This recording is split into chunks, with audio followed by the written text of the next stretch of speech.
What was George Floyd's cause of death? Asphyxiation.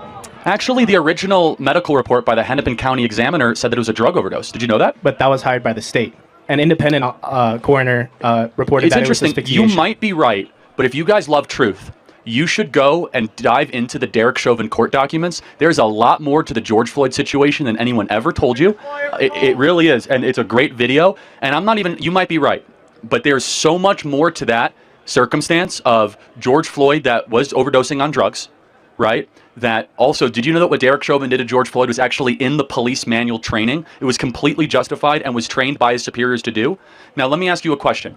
How many unarmed black people, on average, are killed by police a year? Well, I'd have to look up that statistic. Guess. Probably over 50%. Yeah, it's 15 people a year. 15. And that's not my number. That's the Washington Post that came up with it and did a national crime survey. And they even were generous, and they said unarmed, meaning you had a weapon nearby or you had a knife that you dropped. So you're talking about police brutality for an incident that happens 15 times a year in a country of 350 million people. Well, how come, my question to you then, how come you see it so often on social media? That's a good question, Andrew, because you're being propagandized. You're being brainwashed is the name of this tour. And I'm here to tell you that you see it, so you actually don't see it as often as you think. This is emotional targeted videoing to have you think that something exists when it doesn't. We look at the data like, oh, it's 15 times a year, 15 times a year, and it's even lower than that. But do you know what does happen a lot every single year? Is that there's over 100,000 drug overdoses every single year. We don't talk about that. We should. You know, we should. I totally agree, right? But yeah, we have this whole thing about police brutality, and no one can ever give me examples of where there's too many police, and that's okay. I'm not just picking on you. Just in general, it's easy to get caught up in the abstractions. It's easy to get caught up in the parade and in all the bedlam. But when you dive into it, you realize that it's all brainwashing and it's propaganda.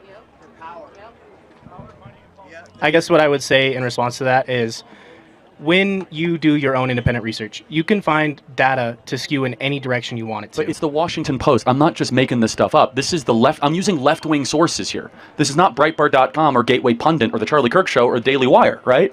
This is the left-wing sources, and I'm not cherry-picking because you said police brutality. So then I pinpoint, okay, how many black people are then killed unarmed by police every year? Boom, that's the number. In a population, by the way, where there's tens of millions of black Americans, it's an insignificant sum.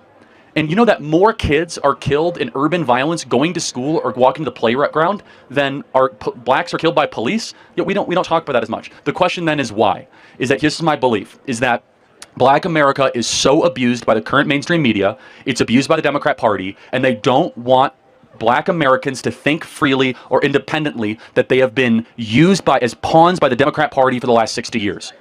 That's exactly what is happening right now, and I pray people are starting to wake up. Final thought, Andrew? I guess I don't really have anything. That's okay. I encourage you to do this. Fact check me later. Find out what the unsolved murder rate is in Chicago. See if Charlie Kirk was right. Look at the Washington Post crime database and find out, was it really 15 unarmed blacks that were killed by police year by year? Sometimes as low as 8, sometimes it's 20, so the average is about 15, okay? Go and look at The Biggest Lie Ever Told, the George Floyd documentary. Go look at the original Hennepin County medical. Don't just take my word for it. Do that research. And in that research, if you're like, oh, dang, I was lied, use that as what we call taking the red pill. And you'll see how deep this rabbit hole goes. 100%. Thank you. Appreciate it. Can I shake your hand? Yeah, God bless, man. Thank you. Thank you, Andrew. Give it up for Andrew. That's not easy to do.